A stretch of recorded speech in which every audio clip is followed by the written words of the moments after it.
युवा rural association इसके लिए भी काम करता है। मैं भी जाऊँ, मैंने युवा रूरल एसोसिएशन सावनेर में बहुत बड़ा काम करती है। गोबर गैस आपने देखे हैं वो युवा रूरल एसोसिएशन में लग रहा है, बलून वाले है ना, बलून वाले है ना, good great.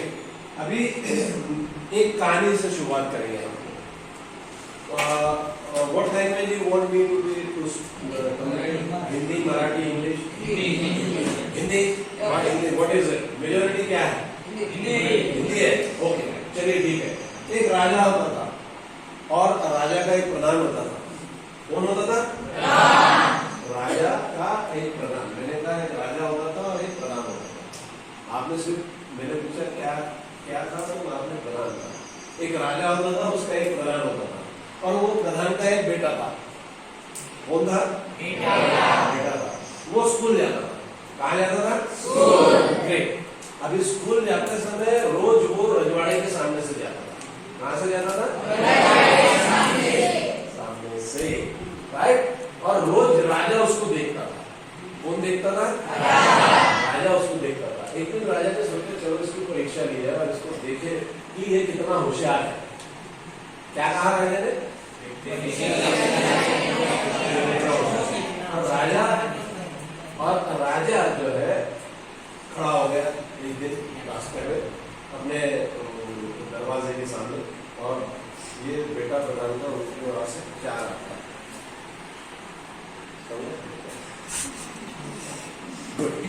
So don't worry, means I thought that you are not attentive. That's why I wanted you to be attentive.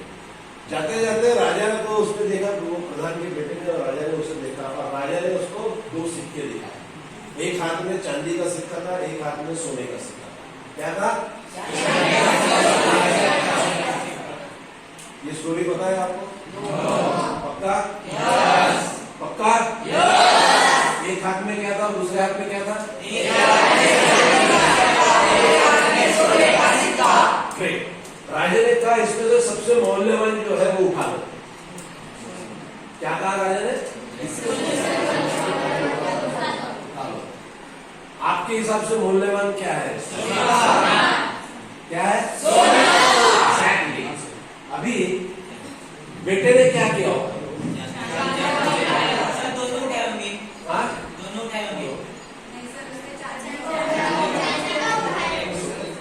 कौन कह रहे हैं चांदी का उठाया होगा? 1 2 3 4 5 6 7 8 9 10। ग्रेट। क्यों?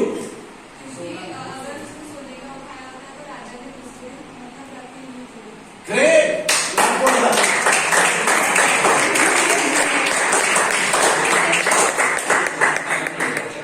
मैडम आपने ये वीडियोग्राफ किया? Yes sir.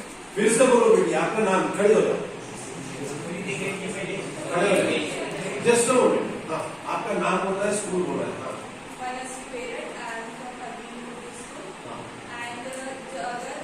अगर उसने सोने का सिक्का उठाया था तो राजा ने दूसरे दिन सिक्के रखे ही नहीं होते, पूछा ही नहीं। Exactly. Communication. You find an example in this of communication.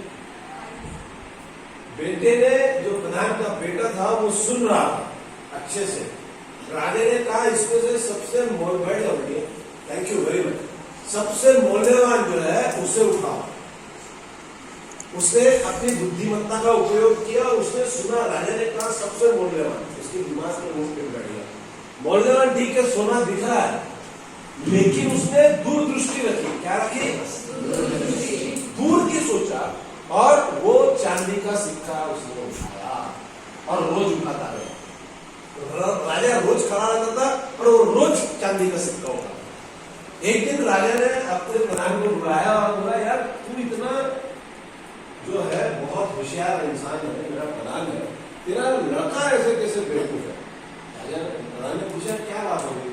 बोले मैं रोज उसको 2 सिक्के दिखा रहा हूँ, एक सोने का और एक चांदी का, और रोज चांदी का सिक्का उठा के लेके जा रहा है।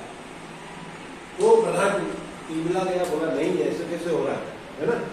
घर जाके बेटे ने पूछा क्या बात है बेटे?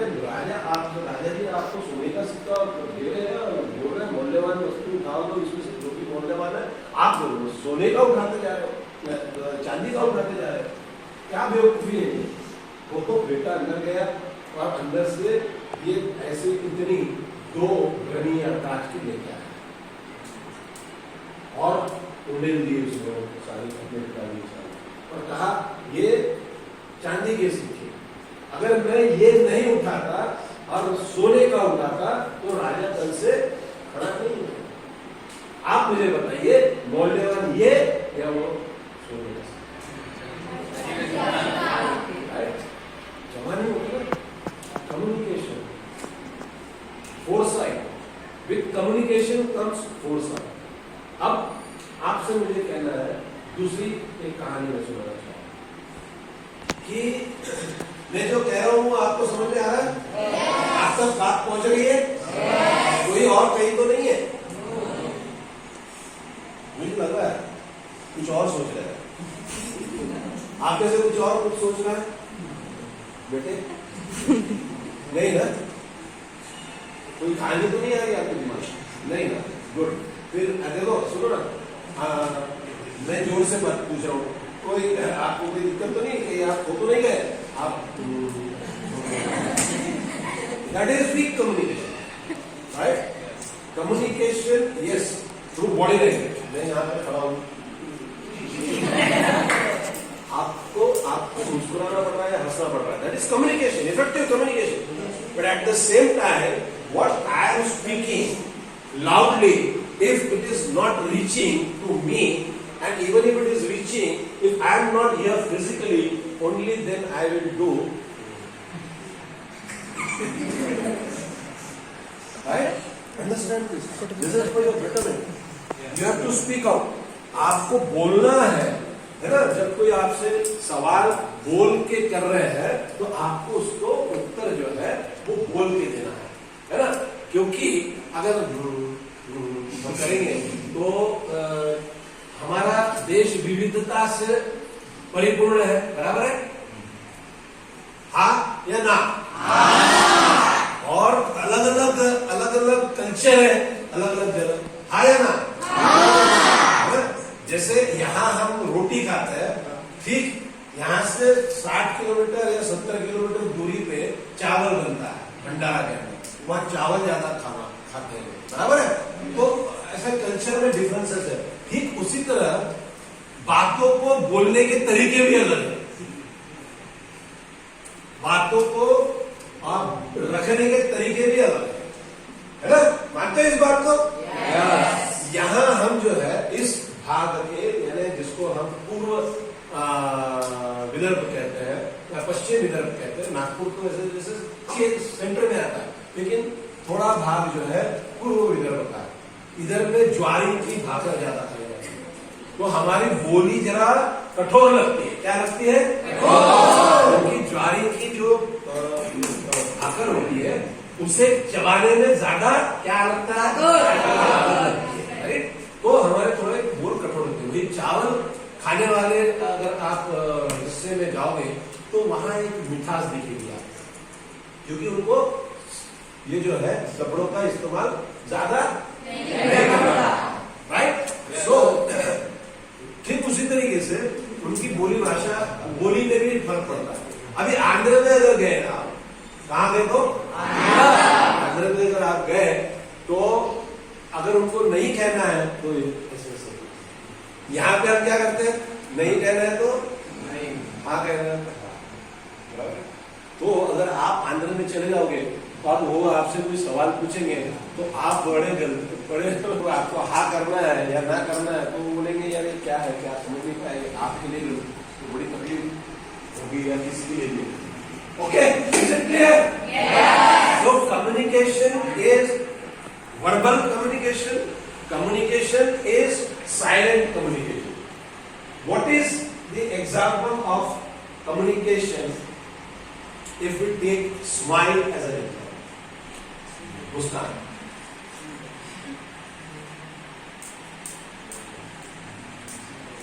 कौन सा, कौन से कम्युनिकेशन का है? जोर से बोलना, symbolic. Okay okay okay, no problem, good. और किसे क्या कहना है? लेकिन एक मुस्कान बहुत सारी चीजें भूल जाती है, राइट? मुस्कान non verbal, right? Verbal non verbal जो भी मैं तो बहुत सालों बाद स्टूडेंट्स का कम्युनिकेशन के ऊपर में वर्कशॉप है, ठीक है यार? आप कहीं ना कहीं खोए हुए। क्या नाम है आपका? कुणाल हजारे। गुड। तो साइंटिस्ट बनना है आपको नहीं, लेकिन आपके जो दिख रहे हैं उसमें मुझे ये लग रहा है कि आप साइंटिस्ट जरूर करोगे, क्योंकि बहुत सोच में डूबे हुए हैं, किसी और दुनिया में हो या मैं जो कह रहा हूँ उसी के ऊपर मैं आपसे शायद पता नहीं। एनीवे, लेकिन दूसरी बात मैं आपसे बताना चाह रहा हूं, मुझे पिछले 2 साल पहले क्या हुआ था? क्या हुआ था पिछले 2 साल पहले? और फिर उसके बाद मैंने 2020 में, उसके बाद हम कहां बंद हो गए थे? घर के अंदर बंद हो गए, राइट? तो बहुत ज्यादा वार्तालाप हो रही थी, बराबर है ना? उसके पहले स्कूल में हम टाइम जाया करते थे, बाबूजी क्या कहते थे? ये तेरे पाप है। क्या कहते हैं? पाप। ये तेरे पाप है। देखो इसका और ये चीजों से क्या मतलब है? अरे बोले तेरी जो कंप्लेंट्स आ रही है ना, मैं तुझे समझा समझा के परेशान हो गया हूं, तू सुन नहीं रहा है, मेरे पास में और कोई दूसरा रास्ता नहीं था, मैं अपनी भड़ास ये जो है ये दीवार के ऊपर में कील ठोक के निकालता हूं। सुधर गया, अभी भी वक्त है। पागल सटकला बनने माता आई माँ को बोलता है मेरा खाना ला रहे, खाना खा। फिर आता दूसरी दीवार बन जाती, उसको लगता है कि कुछ ना कुछ गड़बड़ है, थोड़ा सा कुछ उसको महसूस होता है, और वो पिताजी के पास शांति से जाता है, बोलता है बाबूजी क्या कर रहे हैं आप, अपना घर खराब हो रहा है। बाबूजी उसको बोलते हैं मैं क्या करूं बेटा, तू जो है अपने पागलपन में खुद को खराब कर रहा है, ये घर के क्या। और वो रोते हैं, रोना शुरू करते हैं, मुझे आंखों में आंसू होते हैं। वो बोलता है छोड़ दीजिए, मत कीजिए, मुझे ठीक नहीं लग रहा, छोड़ दीजिए। बाबूजी उसको बोलते हैं तू अपने पाप कम कर, रोज एक अच्छा काम करके आ तो रोज एक नई खेल वापस निकाल दे। क्या बोलते हैं?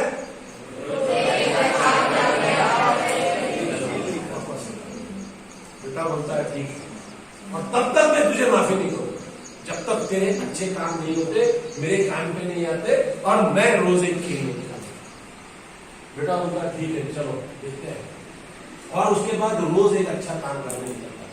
रोज बाबूजी के पास एक अच्छी खबर आती है, रोज एक कील निकालता है, और जब पूरे कील निकाल के निकल जाते हैं, ये बेटा फिर बिलखता हुआ जाता है, बाबूजी अब तो माफ कर दो मुझे, बाबूजी अब तो माफ कर दो, अब तो माफ कर दो, मेरे अच्छे काम अच्छे कामों की शुरुआत मैंने की है, अभी तो मुझे माफ कर दो। बाबूजी फिर रोना शुरू करते हैं, जवाब नहीं देते। फिर माँ के पास जाता है, आई सांग बाबांना, मी आता चांगलं, मी रोज काहीतरी चांगलं करतोय ना, कृपया सांग त्यांना, माफ करा, आणि हे थांबा, हे थांबा। माँ बोलती है बाबूजी के पास जा, मुझे कुछ नहीं। फिर बाबूजी के पास जाता है, बाबूजी माफ किया ना मुझे, बाबूजी माफ किया ना मुझे, मैं तो अभी अच्छा बच्चा बन गया ना आपका, मैं तो अभी अच्छा बच्चा बन गया ना आपका। बाबूजी बोलते हैं हाँ बन गया, इसलिए तो वो कील निकाल दिए। तो बाबूजी ये छेद भी बुझा दीजिए ना, बाबूजी ये छेद मुझे बहुत सता रहा है, मुझे अच्छे नहीं लग रहे, प्लीज इसे बुझा दीजिए, प्लीज इसे बुझा दीजिए।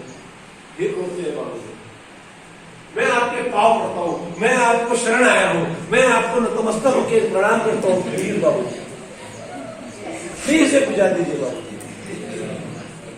पिताजी बोलते हैं बेटा वो तो बुझ जाएंगे, लेकिन जो कर्म तूने किए, जो पाप तूने किए, और उसके चलते मेरे दिल पे, तेरे माँ के दिल पे और दिमाग पे जो छेद किए, उसे कौन बुझाए?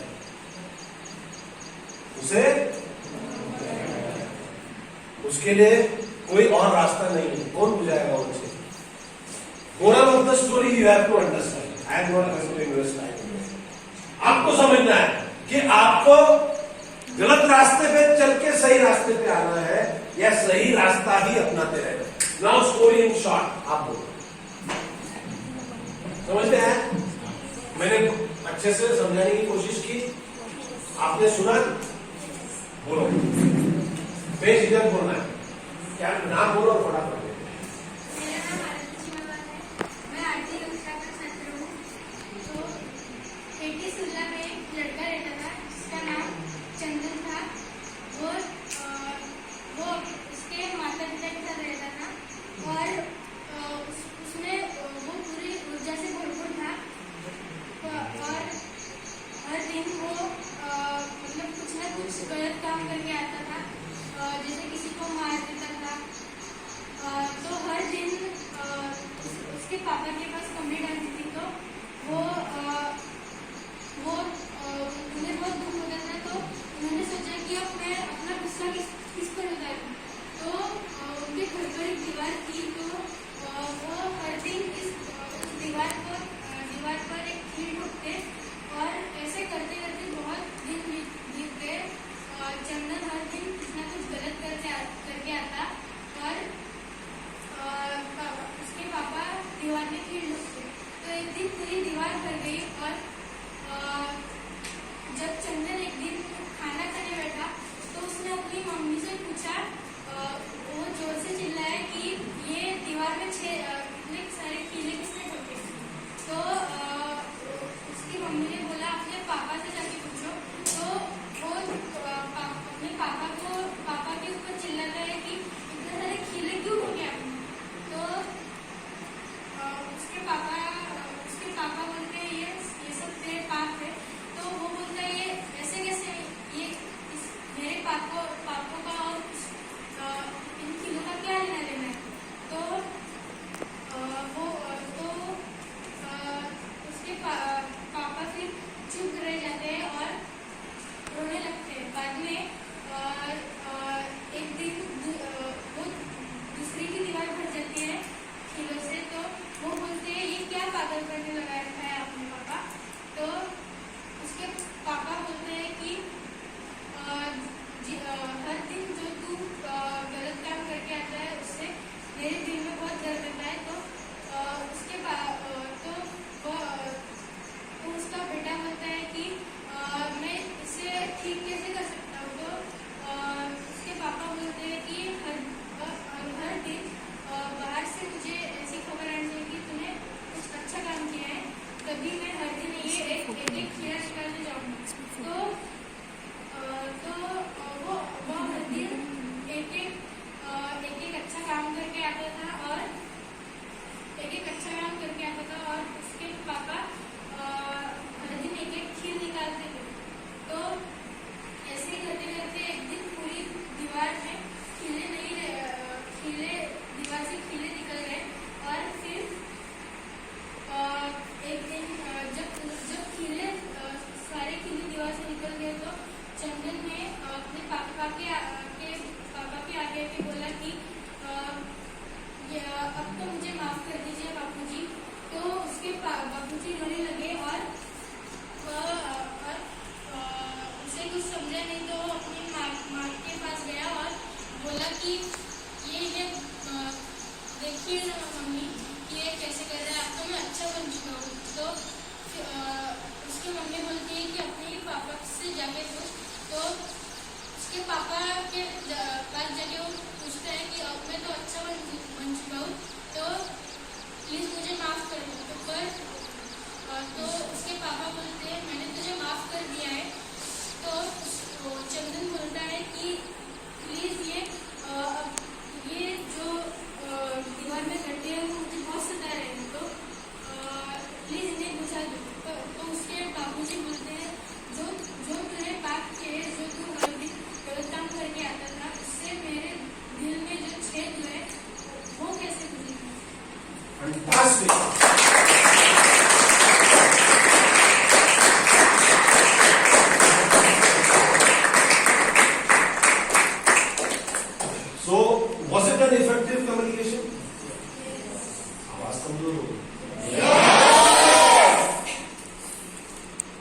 प्रेजेंटेड, मैंने उसे प्रस्तुत किया, उन्हें उसे फिर से पुनर्प्रस्तुत किया। और मैं समझता हूं कि 8वीं कक्षा में आप, राइट?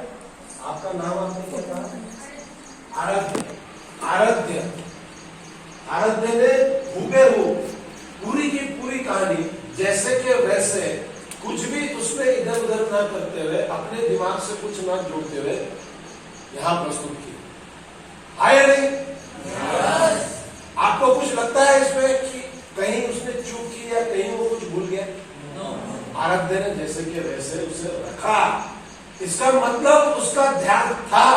इसका मतलब जब मैं प्रस्तुत कर रहा था तो निश्चित तौर पे आप तक, हरेक तक वो कहानी पहुंचेगी, इसका ध्यान मैंने रखा। और मैं आप सबके तरफ देख रहा था कि आप सुन रहे हो या नहीं सुन रहे हो, आप पेंसिल से कहीं कुछ कर रहे हो या क्या कर रहे हो। जैसे आराध्य जब बात कर रहा था तो ये दोनों बेटे कुछ अपने ही इसमें मशगूल थे। अगर हम उन्हें खड़े करेंगे तो आराध्य ने जितना समय लिया उससे उतने समय में वो उतनी कहानी नहीं बता पाता। Okay, so we need to focus. It is not the responsibility alone of the communicator, but also the responsibility, equal responsibility of the receiver. Okay, now आराध्य, congratulations. आता मी काहीच आणलेलं नाही माझ्यासोबत तुला द्यायला, अदरवाईज माझ्याकडे एक कार्ड असतं. पुढच्या वेळेस जेव्हा येईल तर निश्चित तुम्हाला पारितोषिक मी विशेष म्हणून बसा. तुम्ही पण बसा. तुमच्यापैकी एक जण बसून कोणी volunteer. Next story. This is the last story. Okay, and then within 2 minutes will 5 minutes will complete this. Are you understanding communication? Yes. Effective communication and importance of communication. Are you understanding it? Yes. Good.